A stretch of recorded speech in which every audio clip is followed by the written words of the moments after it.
Hello, everyone. Let's see.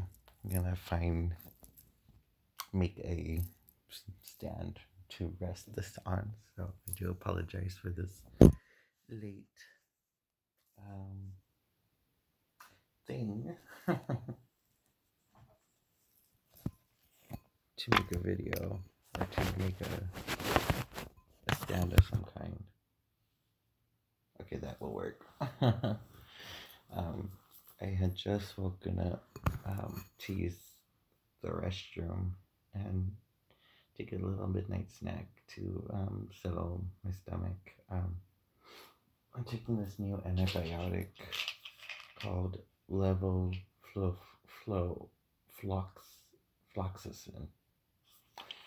I'm probably butchering the pronunciation of this, but I mean, it's,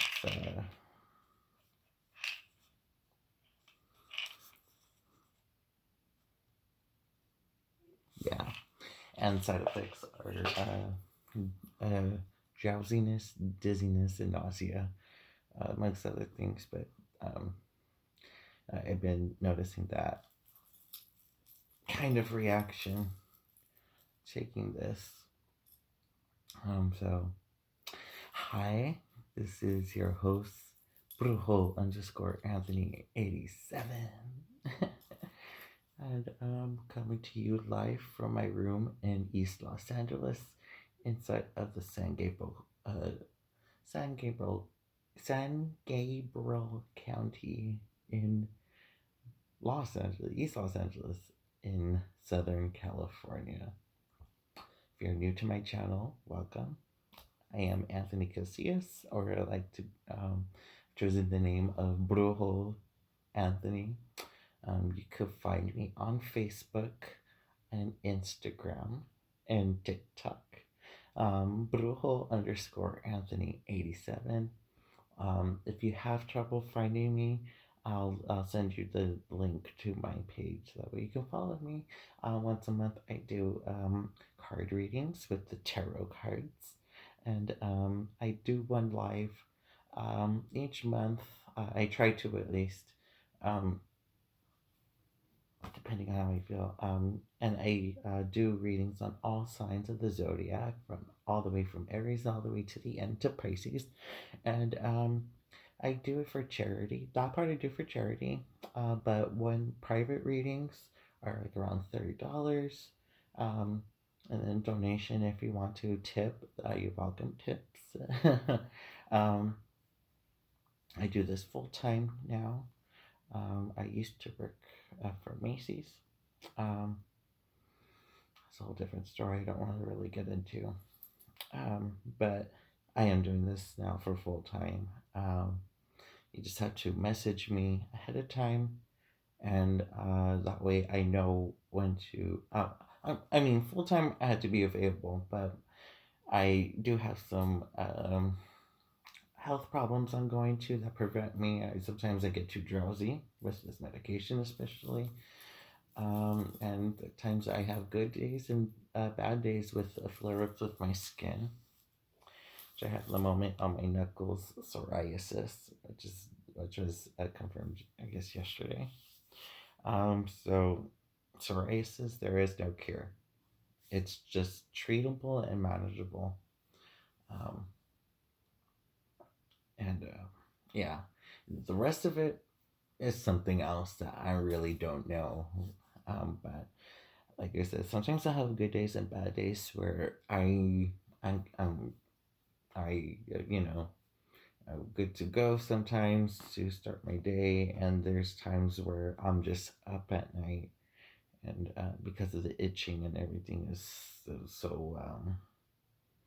um, it keeps me up at night, and the next day I feel like crap. So there's times I don't want to do anything at all.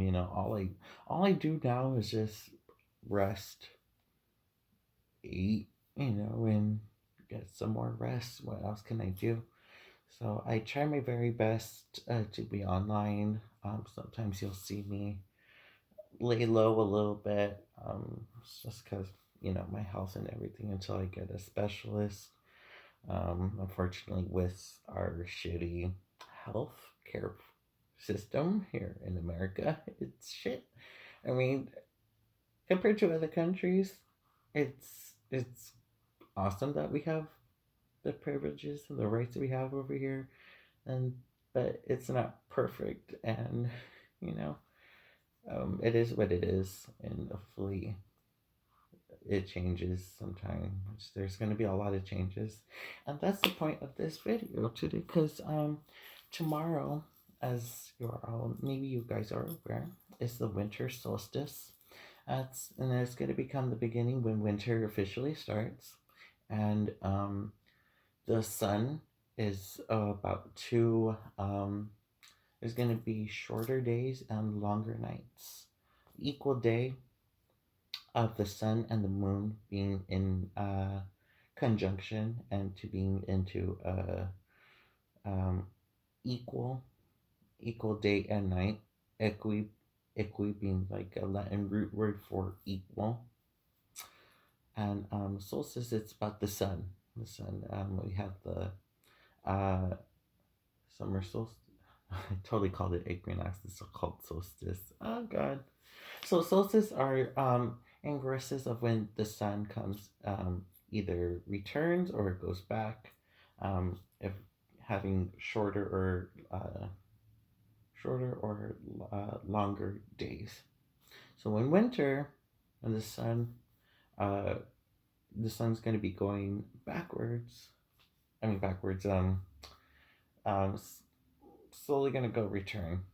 Um, until we get to, let's see, the next one after the winter solstice would be the spring equinox.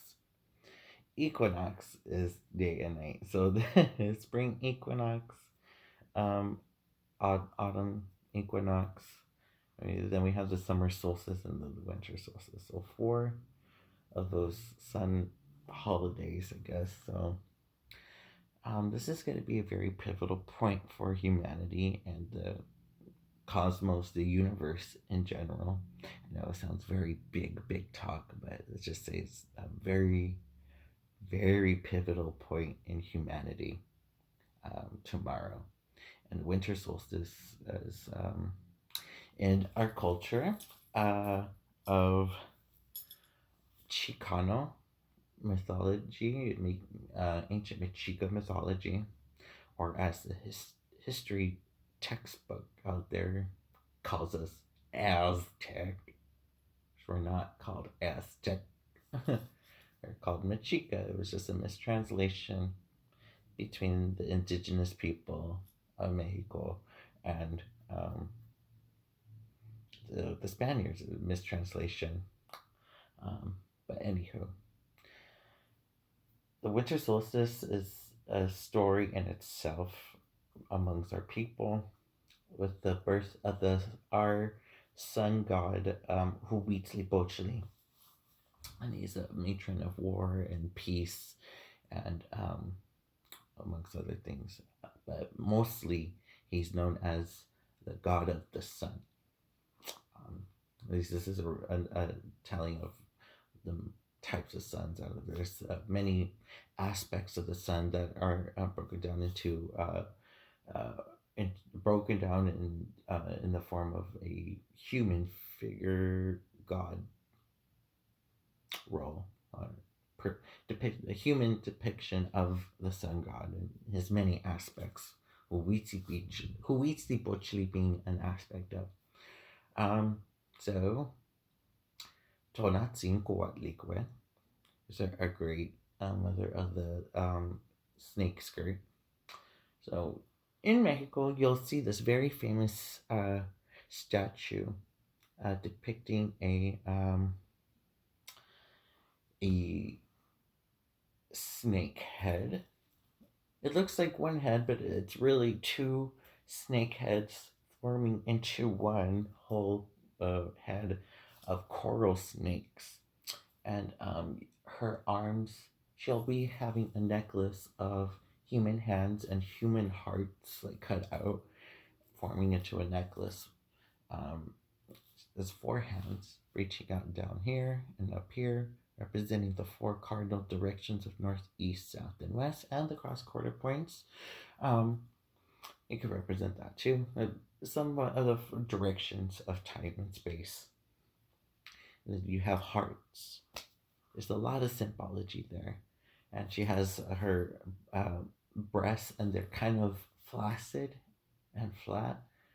Um, so she is basically the mother of the pantheon of the ancient Mexica. At least one aspect of the great mother goddess.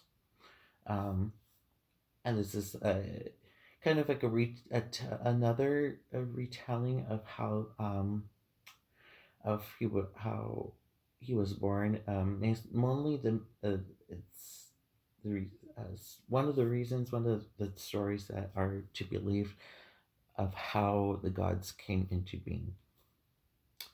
And gods, whether they are literal or not, this is something I have been thinking about too.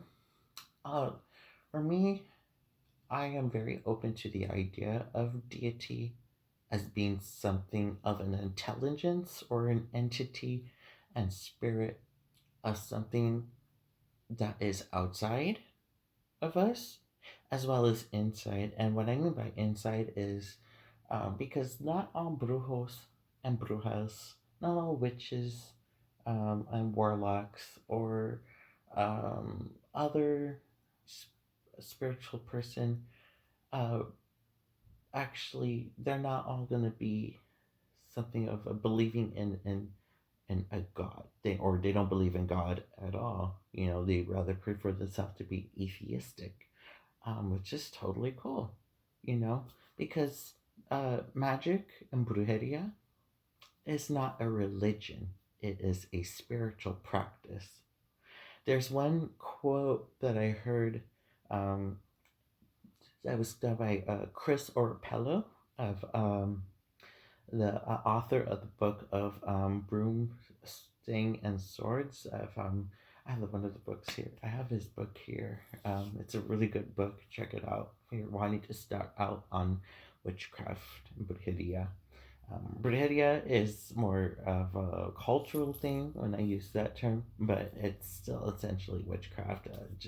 It's a good idea. It's very root to the root basics of it, and it's very universal in practice, I would say, to get started on your journey. Anywho, there's a quote that he said on his podcast, Down at the Crossroads. You can find it on Spotify. And he says, religion tells you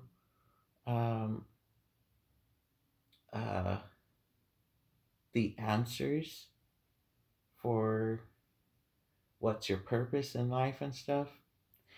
Spirituality and witchcraft, it's telling you, like, go find the answers yourself. Kind of cool. It went something to that effect. Okay, so not all witches, they're not going to be they're not going to believe in that. They may or may not believe in a literal god, entity, or spirit.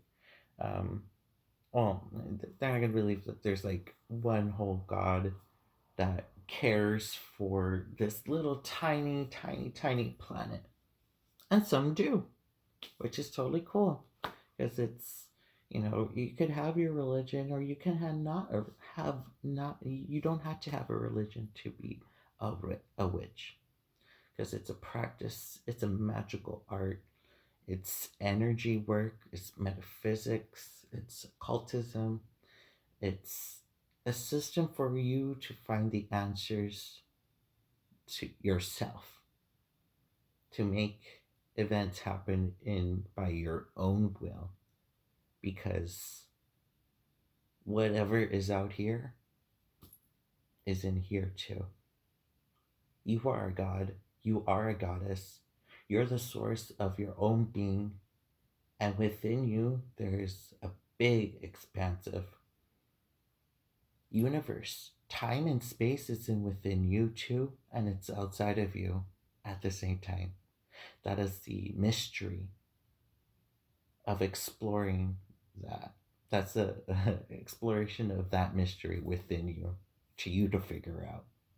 So, um, and these figures, these gods, these goddesses, these demigods, these santos, they are within you too. So just as they are, just as someone to act on your behalf, someone that you can petition to on the outside, guess what? You could do that eternally too. You are the intercessor. When we do the lesser banishing, lesser ritual of the pentagram ritual outside, you're doing that eternally too. You're rejecting anything that of the material world that is preventing you to evolve and progress and elevate as a person, as a human being, and as a spirit. That is within you, and this is internal work too. So these gods, these santos, these spirits, they're archetypes that you can tap into as your source of power. So the story goes is that Tonantzin, the great mother goddess, was doing some kind of repentance of some kind in the temple of the moon. As she was sweeping, she just suddenly, a ball of jade and feathers fell into her womb, and she became pregnant um, with Huitzilopochtli and the moon and the legion of 4,000 spirits, or 400 stars. And basically, the moon and the stars and the planets and stuff, those are Tonantzin, Coatliquis, Coatl in Nahuatl is snake.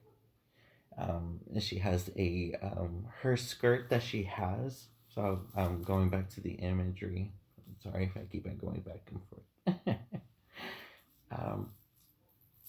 So she has that, the hands, the hearts as her necklace, because she wants our devotion and our love with the hearts. And she has these snakes, as a lot of snakes. Think of it almost like a Medusa figure, but instead of on the head, it's on her waist. Is there snakes? Snakes have a symbology of ancient symbology of being as a regeneration. Because what does it do when it sheds its skin? That way it can go on and do its thing. Snakes shed their skin, so it's a regeneration thing that our ancient ancestors had. Within all cultures, not just a Mexica culture, but within all ancient cultures, snakes were a very big thing, as being seen as divine. Even within voodoo, you have the god, what was his name? Dambala.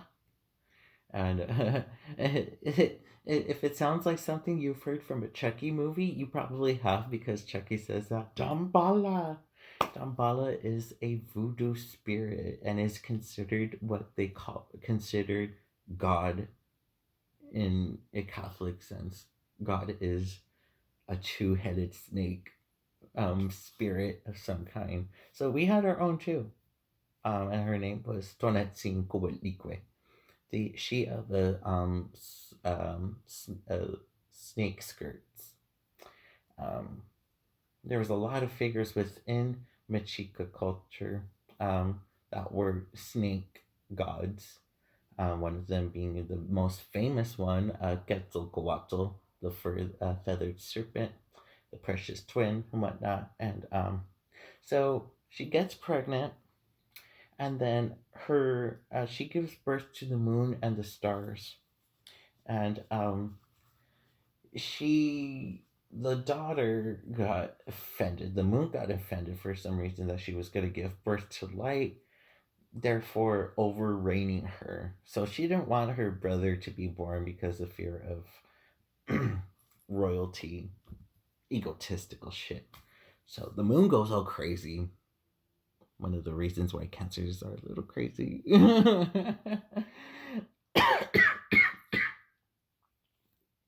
don't mean all cancers, but I was just joking. So the moon and the stars try to go and they want to kill the mom, Tonantzin, our great mother. And as soon as they start headed towards killing her, Huitzilopochtli is totally consciously aware of everything. He is into his full being already inside the womb that Tonantzin is not aware. So they cut off her head, and then they cut off the head of Tonantzin. And her head, once it was cut off, it sprung into two coral snakes that were facing each other. I have a painting of it that I've been working on. It's a devotional piece to my Santissima Muerta shrine. And that's another. I don't want to take too much of this. It's already 21 minutes in the thing. So I do apologize. I'll try to wrap it up really soon. So basically, he pops up out of the womb. He has his face painted. He has his feathers adorned. He has his machete. He has his weapons. He's ready to kill. He's ready to cut a bitch up. He comes out, springed out of the womb from Tonantzin, and he triumphs. He he chops his sister up into many pieces. The head, all the limbs are separated from each other, and you do see this in online. If you look up on Wikipedia about this, archaeologists found a huge disc where of the description I just gave with all the limbs being separated, and it's a woman figure. I forget how to pronounce her name. I had to look it up, but it starts with an X. And she is in this disc where it looks like that. And that is the moon after Huitzilopochtli had butchered her. So she becomes the moon and he becomes the sun. And that's a very symbolic story of light over darkness and the reason how the birth came into being. And that's one of his reasons why he is a patron god of war, because he is so successful. He was very successful at this.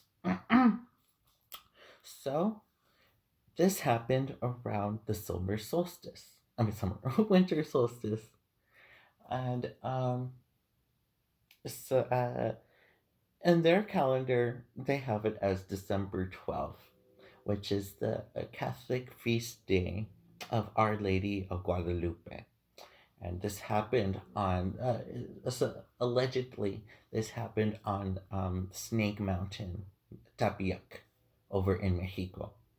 This is where the Snake Mountain is the translation of it. Tepeyac Coatl. Tepeyac meaning mountain, and Coatl, snake. So we have together Snake Mountain. Probably it's like the verb, the noun is switched around in the language, the dialect of it. So this happened on Snake Mountain, which is the birth of Huitzilopochtli. The calendar, the ancient Mexica calendar is different than our calendar today, which is more of an Eastern thing, not Asian or not Asian Eastern. Like I'm talking like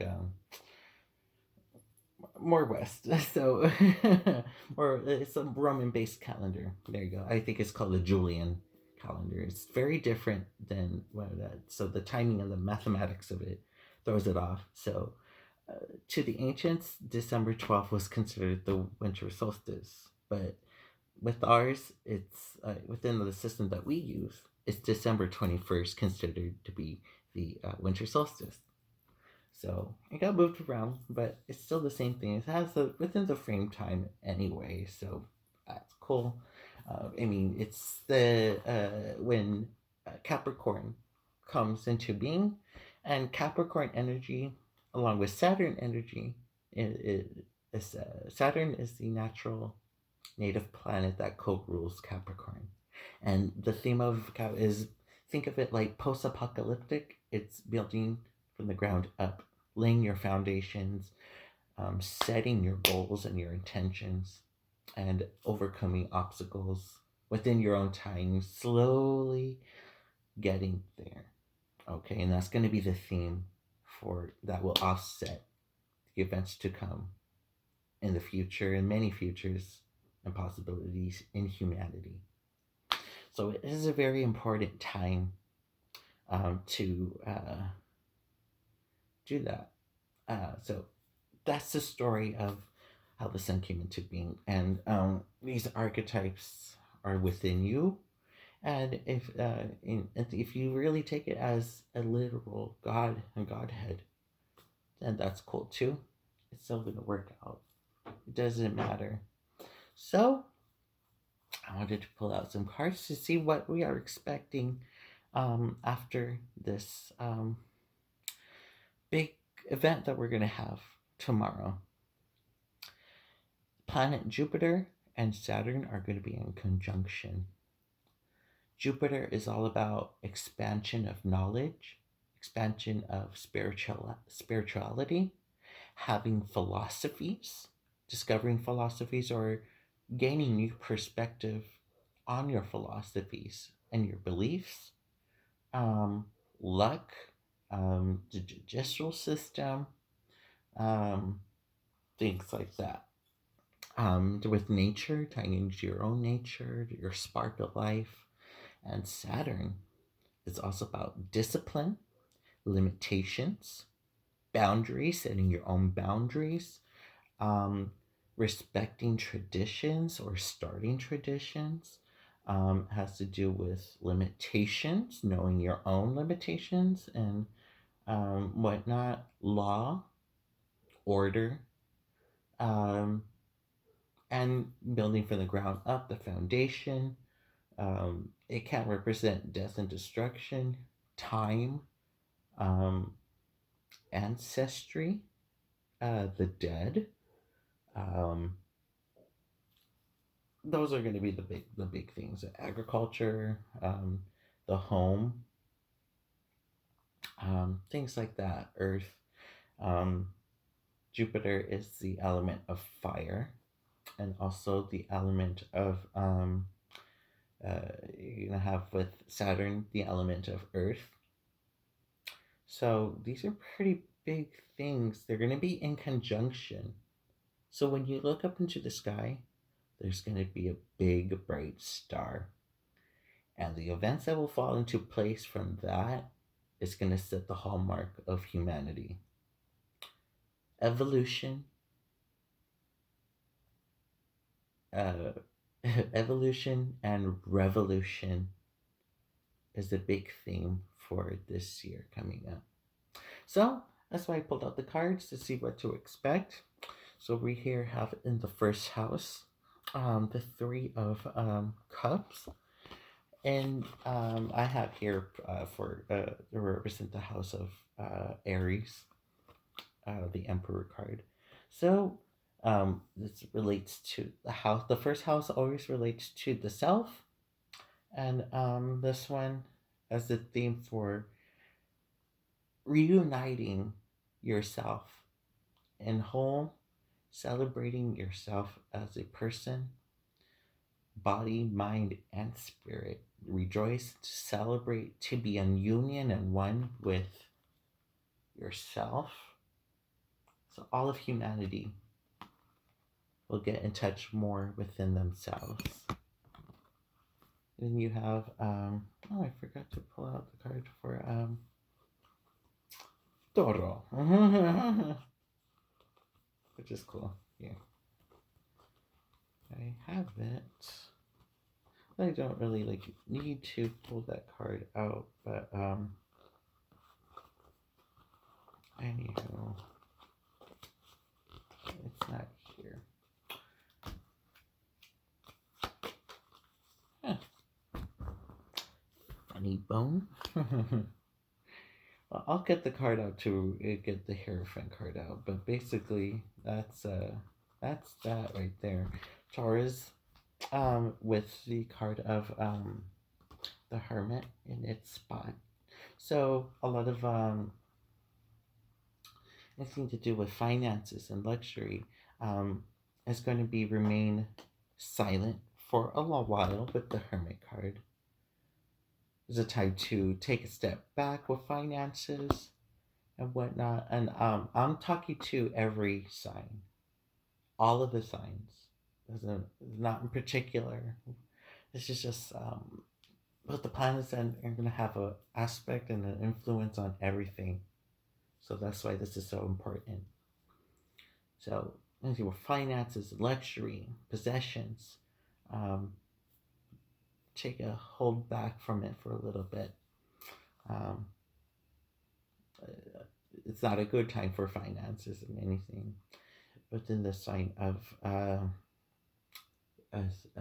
Gemini, in betweenness, or a time where you have to get some more clarity and clarity within the house of siblings, siblings and things like that, communication. Have to really trust your instincts when it comes to communication and dealing with your siblings. This is that time in betweenness where a big change is going to happen. So it's not going to be approaching yet with that regarding the communication and siblings and things like that kind of thing. Childhood. I feel like the children that are going to be born around this time are going to be very highly evolved and very intuitive, and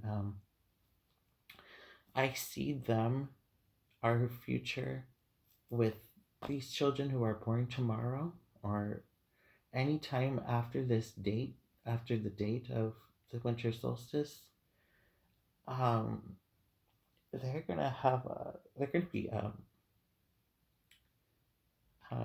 children of light. I don't know why I'm tearing up, but it's very hopeful to see.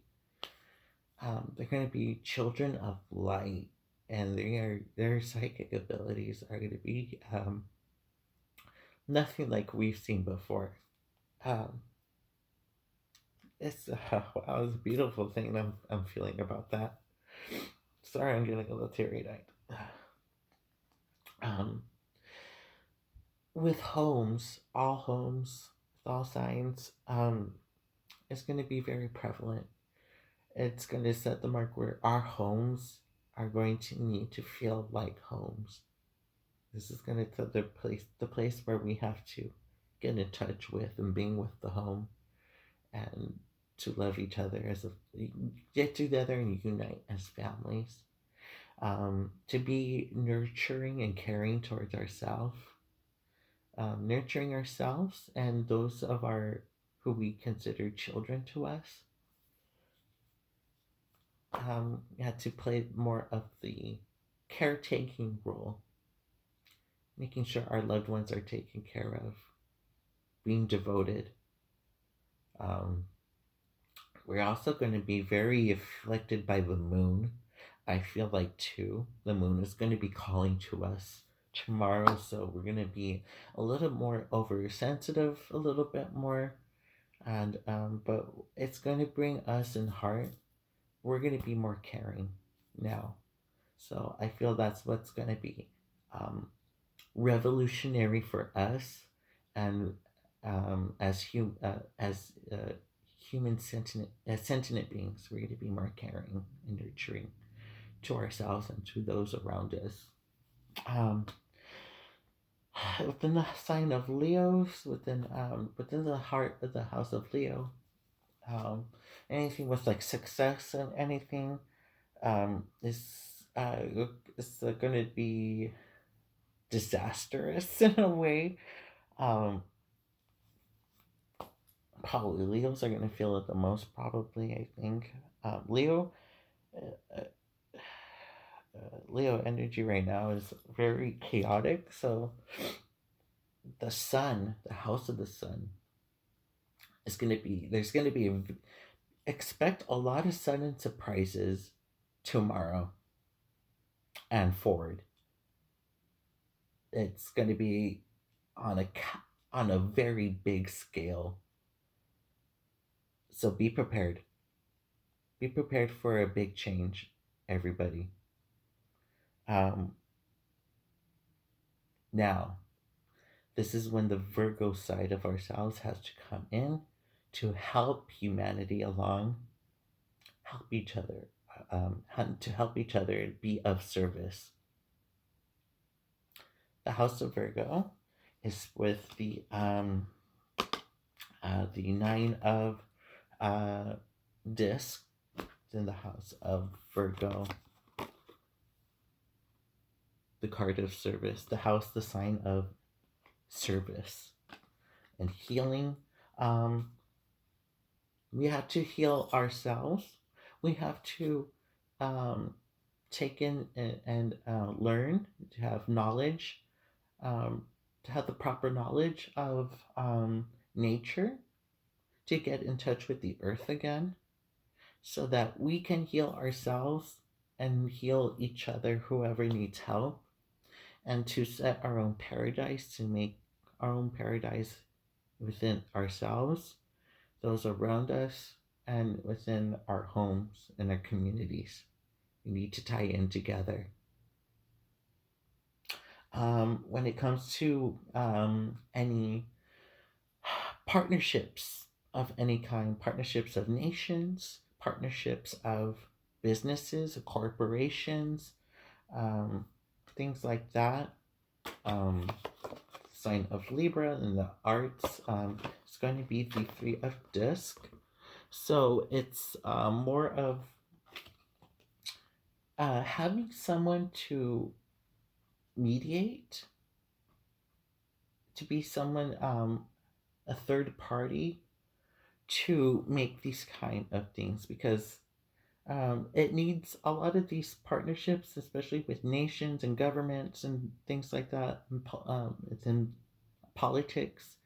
There needs someone that to be overlooking these partnerships, because there's no judgment that's been taking place in the events that have passed already.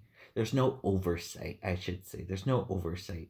So that's going to be a prevalent thing, marking from tomorrow and here on. Right now, it is the time of 11:40, so it's almost going to be the winter solstice in 45, 50, 55. In 20 minutes, it's going to be the winter solstice.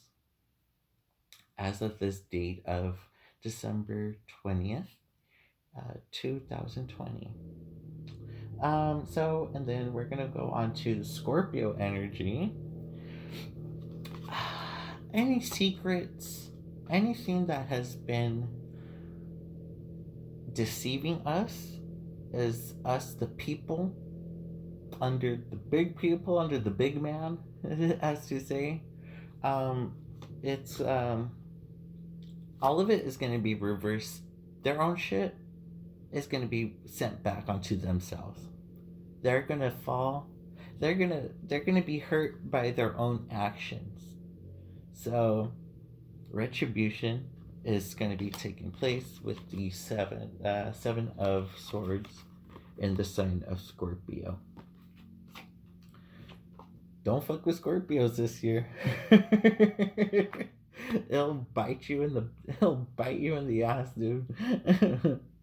And And with Jupiter, the big honcho, one of the co-stars of this great big cosmic show right now, um, it's in its own element, definitely in its own element, with the Knight of Wands being the sign of Sagittarius. Obviously, you have the horse thing here, of a Sagittarius. Sagittarius is a half human, half horse creature in Greek mythology, and it's all about um, being whole with your animistic and your human side to yourselves.